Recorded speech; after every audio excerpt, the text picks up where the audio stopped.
सोनाडी गांव में विनोद नाम के एक जमींदार रहते थे। अपने बेटे के रिश्ते के लिए यहाँ वहाँ जाया करते थे। क्या विनोद जी, शहर होके आ रहे हैं क्या? हाँ, शहर गया था। तो बेटे की शादी कब करवाओगे? रिश्ते तो देख रहे हैं, नसीब में होगा तब होगा। विनोद वहाँ से अपने घर आ जाते हैं और अपनी पत्नी से कहते हैं, सुनती हो, सारे गांव वाले हमारे बेटे की शादी के बारे में पूछते हैं। पता नहीं कब होगी हमारे बेटे की शादी। सुनिए जी, पंडित जी को बुलाकर कहिए कोई शुभ दिन निकाले और हम अपने बेटे के रिश्ते के लिए चलते हैं। चले क्या? तुम खुद ही अपने बेटे से पूछ लो, वो देखो आ रहा है। माँ पापा, क्या बातें हो रही हैं? तुम्हारे रिश्ते के बारे में बातें कर रहे हैं। कल सुबह हम शहर जाएंगे लड़की देखने। बेटा, समय निकालो कुछ अपने लिए। ठीक है। इस तरह दूसरे दिन सभी लड़की देखने शहर जा रहे होते हैं। तभी सूर्या को कोई काम पड़ जाता है। माँ बाबा, आप लोग जाइए, मैं पीछे से आ जाऊंगा अपना काम निपटा कर। सूर्या काम के लिए दूसरी दिशा जाता है और ये तीनों शहर के लिए निकल जाते हैं। सुनिए, वहाँ एक घर नजर आ रहा है। क्यों ना हम लोग पानी पीकर वहाँ से चलते हैं। अरे यहाँ तो कभी कोई घर नहीं था, लगता है नया नया बनाया है। अरे हाँ, मैंने भी तो कभी पहले नहीं देखा। लगता है किसी पैसे वाले का घर है।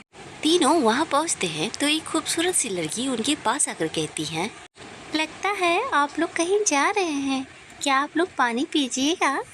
हाँ बेटा, हमें पानी पिला दो, हम बहुत प्यासे हैं। सुलेखा पानी लेने अंदर जाती है।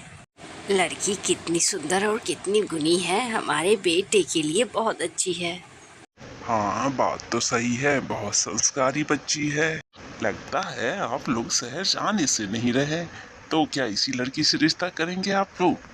बेटा, तुम्हारे पिताजी और तुम्हारी माँ कहाँ हैं? मेरी माँ कब की गुजर गई और मेरे पिता शहर गए हैं मेरे लिए रिश्ते देखने के लिए, और अब मैं और पापा रहते हैं। बेटा, हम भी अपने बेटे के रिश्ते के लिए शहर ही जा रहे थे, लेकिन हमें तुम बहुत पसंद आई। मैं अपने बेटे को बुलाऊंगी, वो दोपहर तक आ जाएगा। मेरे बेटे को पसंद कर लेना, अगर तुम्हें ठीक लगे तो भी हाँ कहना बेटा। जैसी आपकी मर्जी। अरे, ऐसे कौन रिश्ता करता है? ये चमक दमक देखकर 7 पुस्तकों के बारे में तो पता कर लो पहले। अरे देखा तो है, लड़की कितनी सुंदर और सुशील है, और क्या चाहिए, और इतने सारे पैसे जायदाद है। अरे हाँ शास्त्री जी, हमारे बेटे को तो पता ही नहीं कि हम यहाँ हैं। जरा आगे जाइए और हमारे बेटे को ले आइए।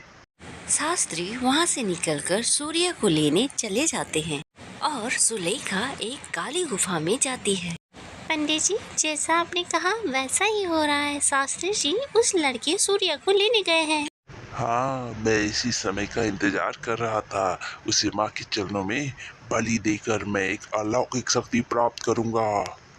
अरे सूर्या, कितनी देर इंतजार करवाए। माँ बाबा कहाँ हैं? वो कहाँ गए? शास्त्री जी ने सारी बातें बताई कि वे प्यास के मारे कैसे वे महल जा पहुँचे और उनके रिश्ते के बारे में बातें चली। कई बार यहाँ से गुजरा, पर मैं ये घर कभी नहीं देखा मैंने। अरे वो तुम्हारा इंतजार कर रहे होंगे, जल्दी चलो। वे दोनों थोड़े आगे बढ़ते हैं तो एक ऋषि उनके सामने आ जाते हैं। आप वहाँ ना जाएं, वो एक घर नहीं, वो एक माया जाल है, और जिस लड़की से मिलने जा रहे हो वो एक मांत्रिक की शिष्य है। मांत्रिक? वो कौन है?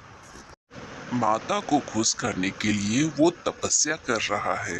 किसी ब्रह्मचारी पुरुष का बलि देने से ही उसे बहुत सारी शक्तियाँ मिलेगी, और वो तुम हो बेटा। इसीलिए कह रहा हूँ मत जाओ। तुम योग्य ब्रह्मचारी हो बेटा, इसीलिए वो तुम्हारी बलि देने के लिए उसने ये मायावी घर बनाया है। मैं वहाँ ना जाऊँ ये बातें तो ठीक है, लेकिन मेरे माँ बाबा वहीं फंसे हैं, मुझे तो जाना होगा। शास्त्री जी चलिए। ना ना ना ना, मैं तो वहाँ नहीं जाऊंगा। अरे जान रही तो कल फिर मिलेंगे, मैं तो जा रहा हूँ। शास्त्री जी वहाँ से भाग जाते हैं।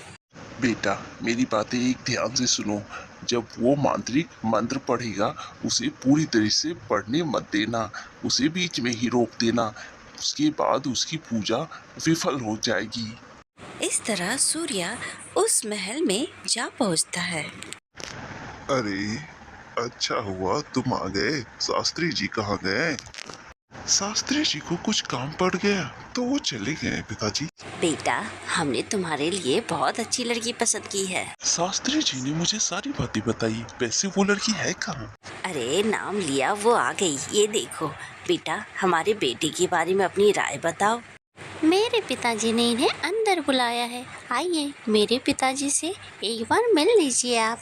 बेटा वो कब आए? हम तो यहीं बैठे हैं। इस महल में पीछे एक और दरवाजा है पिताजी, वहीं से अंदर आए। ठीक है, तो हम अंदर चलते हैं। आप यहीं बैठिए पिताजी, पहले मैं अंदर से होकर आता हूँ। ठीक है, जाओ, अच्छी सी बातें करना। इस तरह दोनों अंदर जाते हैं और दरवाजा अपने आप बंद हो जाता है और दूसरी तरफ गुफा निकलती है। सूर्या ये देखकर चौंक जाता है। वहाँ वही मांत्रिक बैठकर तप कर रहा होता है। आप घबराइए मत, मेरे पिताजी सब संभाल लेंगे। पिताजी आपसे कुछ बात करना चाहते हैं, चलिए। आओ बेटा, क्या नाम है तुम्हारा? मेरा नाम तो सूर्य है, लेकिन अब तुम अपना नाम नहीं जानोगे। ये लो, ये लो। और चाहिए? इस तरह मांत्रिक के सारे दांत बाहर आ जाते हैं और वो गुस्से में सूर्या को ललकारता है और दोनों में हाथापाई हो जाती है। और इस बीच में गुरुजी वहाँ आ जाते हैं। रुक जा, तेरा खेल खत्म हो गया। मैं तुझे शराफ देता हूँ कि तू सियार बनकर इस जंगल में भूखे पेट घूमता रहेगा।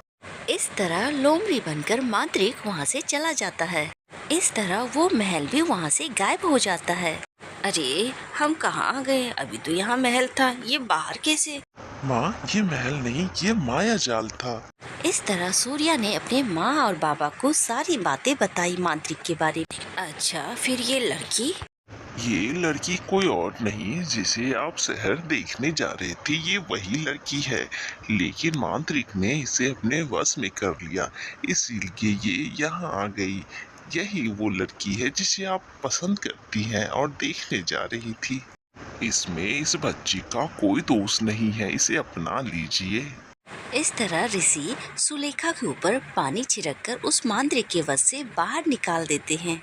सुनिए, हमें हमारी बहू तो मिल गई, अब हम घर चलते हैं। सूर्या और सुलेखा के रिश्ते तय हो जाते हैं।